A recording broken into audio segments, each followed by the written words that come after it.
de la revue de presse, bonjour. L'actualité politique au Bénin reste marquée par de nouveaux rebondissements. Selon La Nation, l'affaire du parrainage du député Michel Sodinou connaît un tournant décisif ce lundi à la Cour constitutionnelle. Matin Libre parle d'un lundi de vérité pour le Parti des démocrates. Participation ou non à la présidentielle de 2026, la Cour, l'ultime bataille du parti LD, titre Le Quotidien, évoquant une décision qui pourrait faire tache d'huile. De son côté, le matinal annonce un probable rejet de la candidature du Parti Les Démocrates à la présidentielle et évoque le rêve reporté de Renaud Agbodjo. Le journal rapporte également les propos de Sodinou qui dénonce une gestion clanique au sein du parti. Une critique reprise en une du quotidien Le Béninois Libéré qui parle d'un cinglant réquisitoire contre Boniaï et sa gestion du parti LD. La publication précise que la Cour est attendue ce jour pour départager les protagonistes du parrainage. Le potentiel, pour sa part, évoque l'ultime souffle du parti devant la Cour constitutionnelle. Toujours dans le camp de l'opposition, le leader du jour nous apprend que pour la présidentielle d'avril 2026, le duo Paul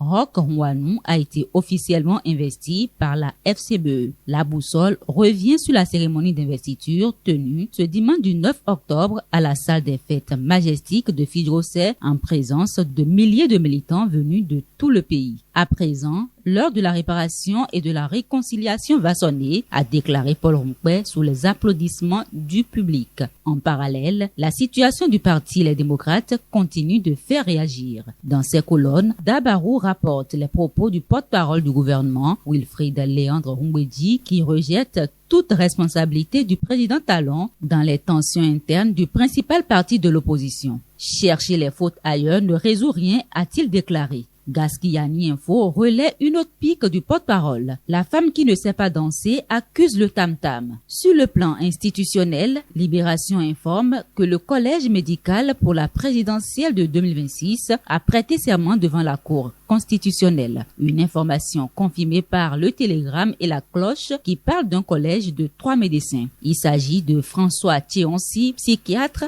Léopold Kodjo, cardiologue et un troisième praticien, précise le grand jury. Cap sur l'éducation à présent. Selon le quotidien Jakpata, plus de 9000 classes ont été construites sous la gouvernance de la rupture. Face aux critiques, Wilfried Léandre Humbedji a tenu à défendre le bilan du gouvernement. Dans le domaine économique, le Grand Matin annonce le lancement officiel de la campagne de commercialisation du coton Andali. Plus de 647 000 tonnes de coton graines et 3 milliards de francs CFA ont été mobilisés pour soutenir les acteurs du secteur, renseigne le quotidien. Enfin, une bonne nouvelle sociale pour clore cette revue de presse. Selon l'option quotidien, la phase 3 du microcrédit à l'AFIA est officiellement lancée. La ministre Véronique Toinfodé a donné le top départ des activités dans le but de renforcer l'autonomisation économique des femmes et des jeunes. C'est la fin de la revue de presse de ce lundi 20 octobre 2025.